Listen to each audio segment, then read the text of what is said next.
Today's guest is from the UK.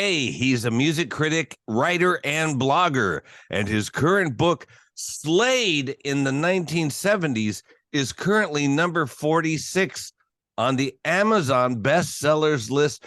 Won't you welcome to the Mike Rogers Show? Welcome with me, Mr. Darren Johnson. Oh, thank you for that fabulous introduction, Mike. Thank you. I'm really delighted to be on the show. We've communicated a lot in the past about other artists. And, so it's very nice to be on the show as a guest. Oh yeah, no problem. So is Slade in the 70s? Is it climbing up? Are you almost in the top 10 now? Well, I look. This is on the rock music chart. So this is the book. It came out on Friday, overnight it crept up. So on Amazon's rock music books, it was, when I woke up this morning, it was at number 23. Which pleased me a lot. Tina Turner, obviously an absolute legend. Her autobiography is clearly selling following her death. She's at number one, deservedly so. But I thought, when I woke up this morning, it was at 23. That's really good. This is going well. Yeah, you're almost to the top 10. Well, who knows? So you could be making bazillions of dollars, I know. Made me rich, but it's been a very it's been really rewarding project to work on. It's actually my third book for this series of books. It's called Decades, the series, and it looks at a particular artist over one of their sort of most prominent decades. So I've done 3 now. My first book was on the Sweet in the 1970s. Mm-hmm. I followed that up a year later with Suzi Quatro in the 1970s, and now just my third book is published now, Slade in the 1970s. And of course, for you, all of those artists were huge, not just in Britain, but in Japan as well. They all had a real impact in Japan in the 1970s. I know the Sweet came to Japan. I know Suzi Quatro came to Japan. Yeah. But I'm not sure. Did Slade come to Japan? Yes, Slade did. I actually reference it in the book. Slade toured Japan. They did 4 nights at the what was the venue? Budokan. They did. Yeah, but they and the UK paper, the Daily Mirror, actually sent a journalist to review. It was a Sun Plaza, journalist to review the show for UK readers. And he wrote, a full house of 4,000 Japanese youngsters were stomping out their enthusiasm for Slade. An official took me beneath the auditorium to show me what a pounding the hall's supporting girders were taking. So, wow! Yeah. So this, there's sort of this craziness for the whole glam rock scene. Not just it didn't just take off in the UK. It was big in Japan, in Australia as well as across mainland Europe as well. It never really caught on in America. Well, not until later on. America just didn't get glam at all. So 1972, 73, 74, while Britain, Europe, Australia, Tokyo, Japan, all going crazy for glam. But the United States were pretty much immune to it. I mean, later on, Kiss came along and bands like that, and then the whole sort of 80s glam metal thing came along in the US. But they really didn't get this sort of very British thing that came along in the 70s. So I'll tell you something. So when I was in high school, and I went to a huge high school, there was like more than 3,000 students there. And I think I was the only student who liked the Sweet at that time. And I remember, well, people thought I was a geek or a weirdo or whatever. Like, you like the Sweet? No, come on, we like the Eagles and Elton John.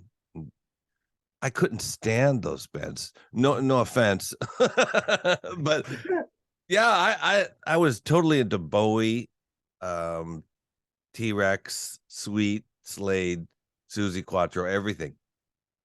Yeah, I mean, in the United States, it was very much a sort of underground, sort of small underground following. There was Rodney's English Disco, I think a good friend of yours, Rodney, and he sort of helped sort of foster the glam scene in the United States, sort of appreciating this very English music. But yeah, America stayed pretty much immune to the. Later on, the Sweet did manage to start selling albums in sizable quantities in the US after the sort of glam scene had begun to fade, and the big hit singles like Teenage Rampage and Blockbuster and so on. Sweet sort of moved on from that to more mainstream melodic rock and became more of an albums-oriented band, and did sell some albums there. For Slade, that didn't happen.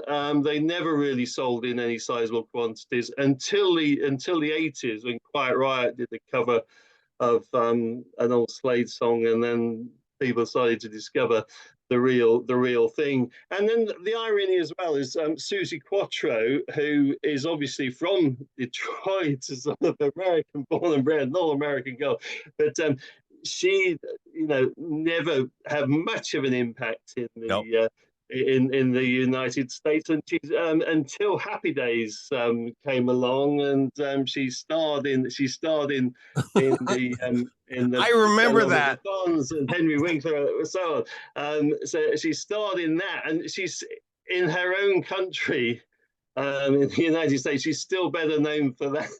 Yeah, her guest appearances in Happy Days than she ever was for hit singles. I mean, she did have some recording success later on in America, but that took time as well. So, but Japan obviously had absolutely no problem embracing this scene. Oh yeah, really Susie Quattro in Japan is much bigger than Susie Quattro in the United States. Yeah, absolutely. And she recorded released a live album from Japan as well in the 70s. That was never available in Britain for many years, but has now just been reissued. It was done as a special release for Record Store Day as vinyl release recently. It's not long been available in. I don't remember what year he died, and there was things going on with my life too, so I kind of lost touch. But John Peel, of course, John Peel. Yeah. So he used to write to me and tell me, like, I really want this Japan release of this CD or whatever. I don't think I ever sent him records, the CD or something like that. And I would just go buy it and send it to him. And they would always have like 2 or 4 Japan only tracks on them. That's why he wanted them. And the one he went really crazy over was Ride Grasshopper album. And I couldn't figure it out. But there's some things I wanted to ask you about. Yeah, sure. I saw on your Facebook page, you have a signed photo with Mark Allman. Oh no! I mean, I've never met Mark, although we're both from the same. We're both born in the same town. He was a few years older than me, so he left before I did. We were both born in the same small town in the UK, in Southport. But no, I've never actually. But I met plenty. I met Ian Hunter from Motley Hue, who I'm a huge fan of. Members of Slade we're talking about now. I met Susie Quattro. I met and did quite a lot of Zooming with her in lockdown for research for the book and so on. Andy Scott out I met several times, numerous times. Uriah Heep, quite a lot of quite a lot of people. Mott the Hoople's keyboard player lives in Japan. Yes, he does. Yes. What's it? I'm getting old. I'm forgetting his name. What's his name? Fisher, Morgan Fisher. Yeah. Yes. Yeah, Morgan. Yes. He's a really nice guy. And also, do you know a guy named Daryl Bullock? He's a British guy, and he wrote like David Bowie Made Me Gay, and several books like that. But he's always writing on a what's LGBTQ whatever it's called. Yeah, I know some of his stuff. Yeah. And then he's won the Penderin Award. Do you know who he is? Yes, I do. I've not actually read the Bowie Made Me Gay book. I should look. Yeah, he's look that up. See if it had any. He's a really good friend of mine. Excellent. So I can hook you guys up if you wanna meet him. And that would be good. I should dig out his book. Definitely. Yeah. So anyway, the current book that is on number 23 on Amazon is Slade. And then is this the Sweet book and the Susie Quattro book already came out? Or? Yeah. So the Susie Quattro book came out last year in 2022, in the same series, and the Sweet book was the first one that came out in 2021. It actually the whole reason why I began writing these books stemmed from a strange dream I was having in the early days of lockdown. I dreamt that I'd written a book about the Sweet, and I woke up feeling really, really proud of myself for about half a second until I realized it was just a dream. But then I thought, actually, well, I could write a book on the Sweet. And so I sent an email off to a publisher to see if they were interested. And a couple of days later, they came back to me and said, yes, they were. So had you written books before this? No, I mean, I had written. I'd done a lot of blogging and done some music PR work. Done a lot of blogging and reviewing and so on.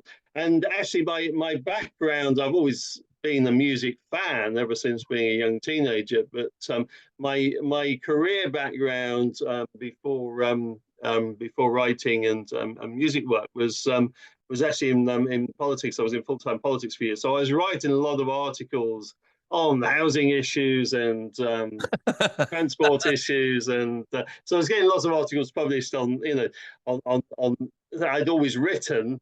But when I stepped down from politics, and I wanted to I just wanted time to be able to do some other things in life. It is all consuming. I wanted more time to be able to go to gigs and stuff like that. And when I stepped down from politics and found that I had more time, that coincided with the start of me blogging and writing reviews and so on, and it all took off from there. But I mean, I've been writing about politics for years, so then to write about music, writing comes naturally to me. So it wasn't a huge a huge leap. And at the end of the day, it's writing stuff that you feel passionate about, that you believe in. So these are very well written books, because you've had years writing in your own voice, right? You write in your own and I didn't want to adopt a fake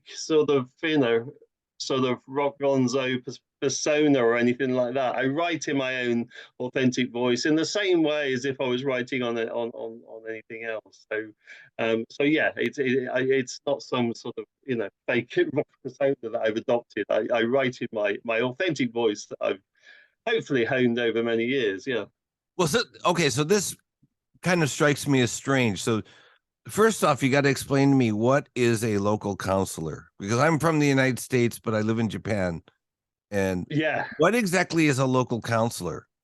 Oh, so a local councillor in the UK would be responsible for the local services. So they're elected to the city councils, town councils. Oh, so it's the so city on. council. Oh, So yeah, so looking at so dealing with the education issues, the traffic issues, planning issues, all those sort of things.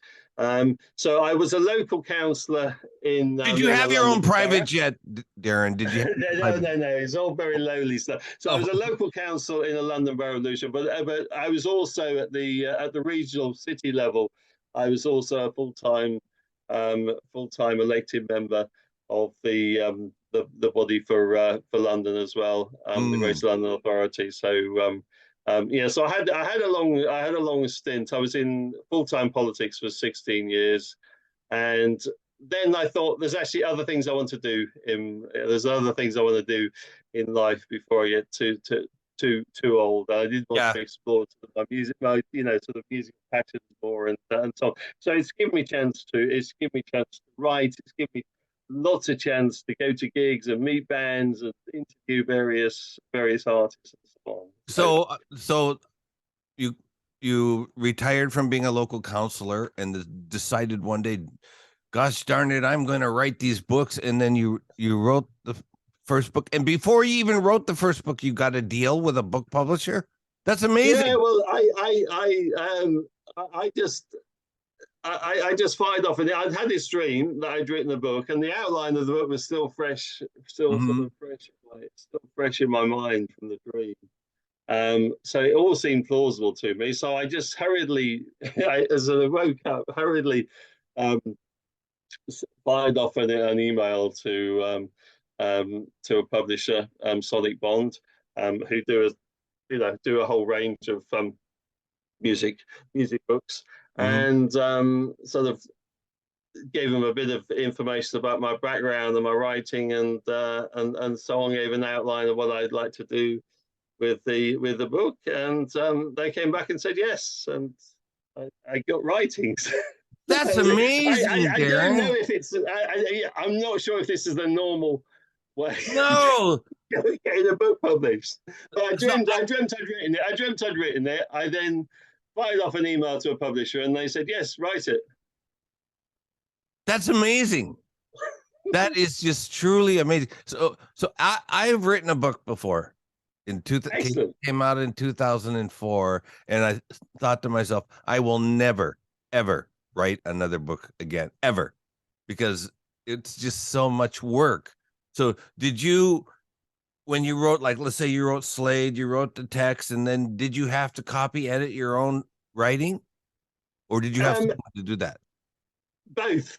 Yeah. So I mean, there was a lot of time spent researching and digging out archives. So I spent a lot of time looking at online archives, but also went to the British Library in London and was digging out old melody makers and enemies and so from their archives of the period to look at stuff. So a lot of research, interviewing and so on as well. So recollections from bands and things like that. But then yes, there was I did go through and copy, edit, and refine and sort of revise as well. The publishers then come in with their own comments and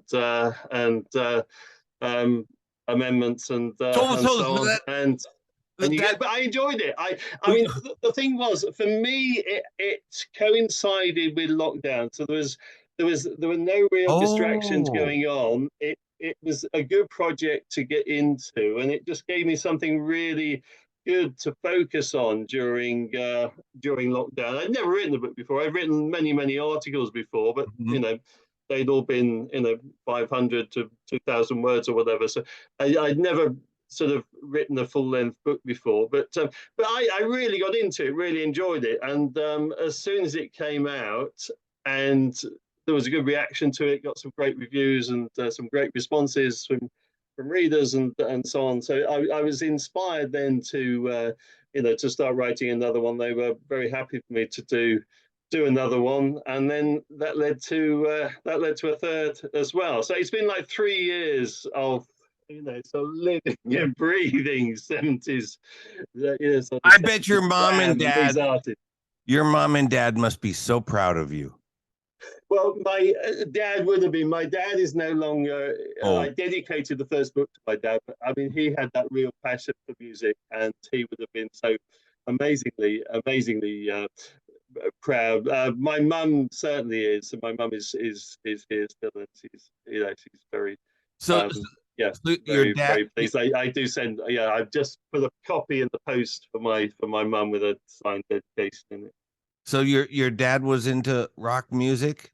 Oh yeah, he was the one who really got me into it, because so when I was growing up, it was always my parents were quite young, so my mum and dad were only 21 when they had me, so there wasn't a massive sort of generation difference. So they're quite sort of modern parents in the 70s when I was growing up. So there was always lots of Rolling Stones and Deep Purple, and so I was just the Who, all these sort of bands were just and then as well as obviously Slade and Sweet and so on as well. So Susie Quattro. So I'd grown up with the sounds of these, sounds of many of these artists in the home. But I then sort of, as a teenager, went on a sort of voyage of discovery myself, and spent a lot of time in a secondhand record store in my hometown, and was always just completely expanded. Sometimes, because there was no internet or anything like that, so sometimes it would be a completely random buy. I got into Mott the Hoople because I saw their album Moss with a bright pink cover, and that really sort of that really stood out for me. And I thought, I wonder what these are like. So I bought it. I think it was like £1 or £1.50 or something like that. So I bought it sort of age 15, 16. Complete. I'd never read about them before, heard anything about them before, and I got it home. I thought, this is amazing. I absolutely love this. And so I just went on a sort of voyage of discovery like that, sort of digging stuff out in secondhand. And then you see, that musician has also played on there. I wonder what that album is like, and so on. And just discovered bands. How about when you were a high school student? Were you a geek or a nerd, or? Yeah, very much so. And everyone was into much cooler, more current music than me. And I was like, sort of, I was digging. So it was the 80s, and it was like, so it was the era of the new romantics and synth pop and so on. Whereas I was sort of like, digging out old Mott the Hoople albums. And the Sweet and so on. It's like, everyone thought it was a little bit eccentric and crazy. But like you, I was the only one in our class who was sort of into these bands. So back then they made fun of me and stuff, but like, today it's much cooler. The cooler music. I was into it like 45 years ago, So, and I've been consistent. I mean, there's no bands that I liked as a teenager that I now feel embarrassed about or don't listen to or whatever. I've expanded massively the different genres of music that I enjoy, and discovered new albums, new artists, new directions, new genres, so on over the years. But I still like everything that I've always liked. I just add to it and add to it. And my CD collection just expands. The shelving just expands down the hallway. So it nearly covers the entire length of the hallway now. So this is why you and I and another friend of ours named Tom Wilcox, we like the same music, because we like the same music from, the 70s. And I don't know anything about 80s. I moved to Japan in 1983. So I just totally tuned it out. I had no idea what was going on over there. And I read on your your bio that you said something like Van Halen's Jump still sends me cold now. I hate that song. Yes, I did that song. That was, and I just switched off on what was happening with rock music when that came out, and everyone, and there was all this new studio technology, and there were like kids in the sweet shop, and sort of every band was trying to put every sort of studio sort of bit of technical gimmickry on their albums, and it was just and you just lost the essence of rock and roll to me with all that, and I just completely switched off from that, and I just sort of delved more and more into the sort of the second-hand stores and digging out the retro albums from the 60s and the 70s. And so, I mean, the great thing about 80s music for me is that it really turned me on to this massive voyage of discovery of the music, the great music of the 60s and the 70s, because I just completely switched off what was going on. What was going on. Then in the 90s, sort of guitar bands started coming back and so on. And I then started following what was in the charts again. And it was, wow. So Darren, can you make me you got 1 minute commercial on worldwide TV now for your books. You can talk about the Slade book, the Sweet book, Suzi Quatro. Give me a 1 minute commercial as why I should buy your book. Go. Yeah, so I loved this era of music. I love the 70s glam rock scene since being a teenager. There's 3 books that I've written for this decade series on Slade, the Sweet, and Suzi Quatro.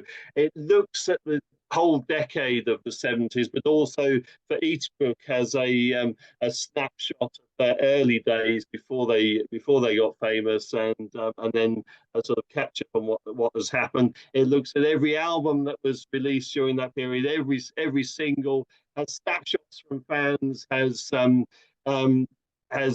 excerpts from interviews at the time and press coverage at the time, as well as having some insights from the band members themselves. So I really enjoyed writing them. I'm very proud of the books. I think this music deserves to be celebrated and deserves to be treated seriously, and that's hopefully what my books do.